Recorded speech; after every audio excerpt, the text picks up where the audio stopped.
If you made a New Year's resolution regarding health or weight or exercise, I want you to stop and think about it objectively, really hard before committing to it. Why? I'm the obesity medicine doctor, right? I'm supposed to tell you to aim for the stars, turn it around, become a health nut, right?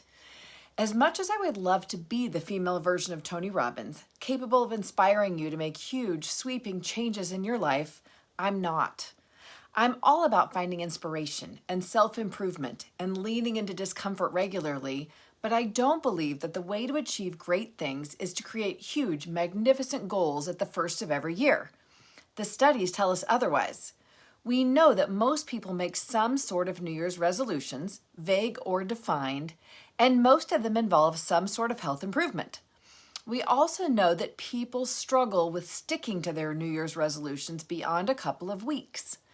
Despite the fact that most of us feel inspired and ambitious at the beginning of each year, when life gets back into motion, as it's prone to do, we quickly fall back to our baseline systems and habits. All of that energy quickly dissipates. Now, if you are one of the special snowflakes that manages to achieve your New Year's resolutions every year, including those that have to do with health and weight and fitness, stop listening right now and keep doing what you're doing. You don't need any help or advice from me. But if you aren't one of those, before you venture down that destructive pathway yet again, I want you to try something different this year. People tend to make one of two mistakes when it comes to resolutions. One, they focus on an outcome they want to achieve. Their goal is to lose 30 pounds or get in shape. They put it on their bathroom mirror, write it in a journal, put it on the homepage of their phone, whatever, which is all good and can definitely help people stay focused. But these resolutions or goals are not actually executable actions. They are identity goals, things that people want to become. They are not instructions for how to navigate life every day. They are not actions. And without executable actions that can be done right here, right now, they remain vague and aspirational. Each individual decision doesn't necessarily play a big role in the trajectory, so it's easy to ignore it in the moment without using up a lot of brain power to do the default. Easier, more comfortable thing, whatever that is.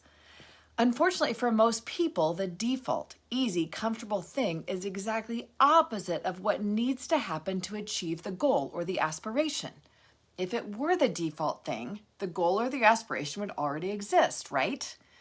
After the year's in full swing, or by the time the calendar flips to February, most of the people that do this look back and realize that despite the aspirations and the reminders and the motivation, they are no closer to getting there, and they take down the Post-it and change the home screen to something that makes them feel better, resolving to try again next year when things are less hectic or less stressful. Then there's another subset of people. These people create New Year's resolutions that are specific. Instead of vowing to lose 30 pounds, they vow to go to the gym 30 minutes, 5 times per week, and quit drinking soda, and keep their calories under 1,200 a day until they weigh what they want to weigh, and do that half marathon with their friend they've always talked about.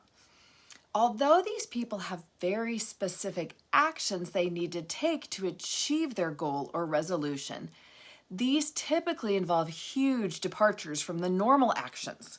Departures that take a great deal of emotional and physical energy, which is great coming off of a holiday break, but it's really difficult to sustain that level of energy, especially when it's focused on doing something that isn't normal. Because again, if those actions were normal, they wouldn't be included in a resolution, right? Most people, when doing things that are a big departure from their normal, experience something we call behavioral fatigue, which is exactly what it sounds like. It's fatigue from having to think about decisions.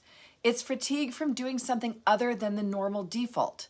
If you've ever taught a teenager how to drive, you understand this. It's really hard for them to drive for a full hour. They get exhausted and crabby and stressed out because they're doing something different, something that requires a great deal of attention and energy. Although I might be annoyed and a little bit bored after driving for an hour, I'm not exhausted by it because driving is routine and normal for me.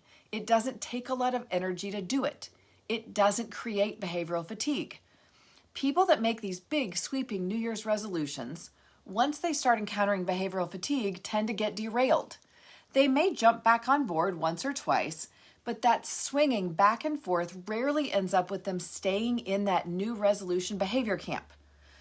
Instead of creating vague, aspirational resolutions or huge, sweeping, unrealistic New Year's resolutions this year, thereby setting yourself up for failure, why not try something completely different? Try making a commitment to doing 2 tiny things over and over again and see where that gets you.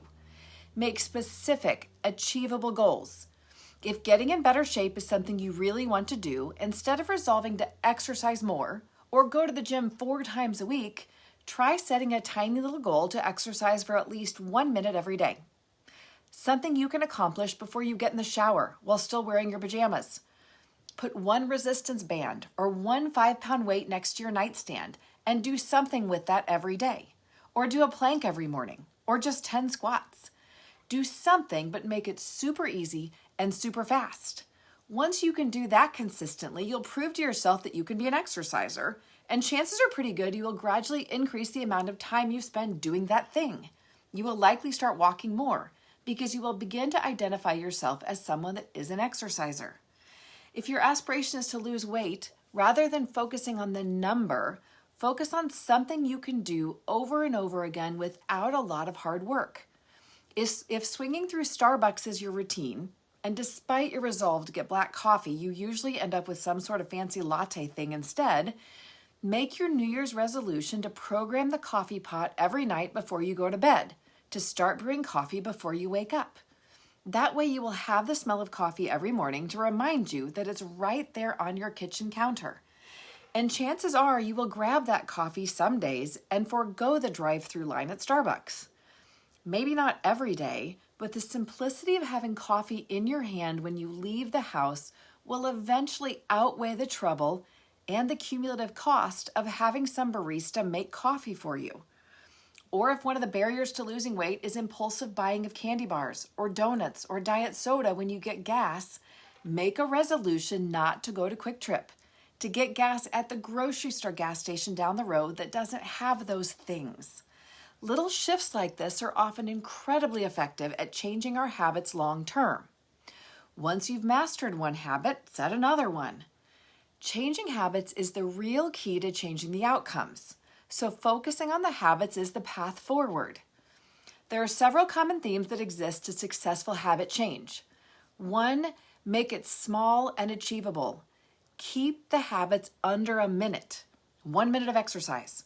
45 seconds to program the coffee pot the night before. Traveling 2 blocks further down the road to change your gas station. 2, link it to an existing routine. Do your 1 minute exercise while you're waiting for the shower to heat up. Program the coffee pot when you open up TikTok for your nightly dose of content. 3, find a trigger. Look for ways to remind yourself to do the new habit. Leave a note on your shower door or set an alarm on your phone. 4, make it enjoyable or at least emotionally neutral. If you hate doing planks, don't do planks to try and solidify your morning routine. Dance around the room instead. If you have to turn left against rush hour traffic, don't choose that gas station to get gas. Find another option. If you hate the behavior from the get-go, it's definitely not going to stick. 5, celebrate your victories. Track your progress. Tell someone what you're doing. Incentivize yourself. Remember those chore charts we had as kids? Set up something similar. After you do the new behavior 30 times, give yourself a reward. Schedule a massage or allow yourself to buy a new pair of headphones. Dangle a carrot. When done appropriately and realistically, those dangling carrots do really work. I know I've talked too long and I will wrap it up soon, I promise. I just want to thank all of you that helped Heartland Weight Loss grow and flourish during 2022. We just keep growing month after month, year after year, and all of it is due to our referrals from our patients and our community healthcare providers. Thank you to those of you that have provided us feedback and suggestions as to how to improve what we do. We take all of it seriously. We may not be able to control the world of health insurance and big pharma and big food and all of the forces working against us, but we can constantly analyze our methods and our messaging and try to make it as helpful and supportive as possible. Keep the feedback coming in 2023. If you haven't gotten on our free app and you are an active patient, dig through your email box looking for the invitation. We want your feedback on that as well as we develop version 2. Finally, Love Your Body Yoga starts again at the end of this month. If you've joined before, you should be getting a class sign-up link from Advent. If you've always wanted to try yoga and have resisted it for one reason or another, this is a perfect chance. It's a fabulous class taught by a retired physician that is a beautiful human being that isn't there to show off or intimidate you, but is there to gently and safely show you what yoga can do for your body. The link is below if you need it. I hope you are entering 2023 with an open mind and an open heart. We can all benefit from focusing on self-care and compassion and gratitude for ourselves as well as others. Until next month.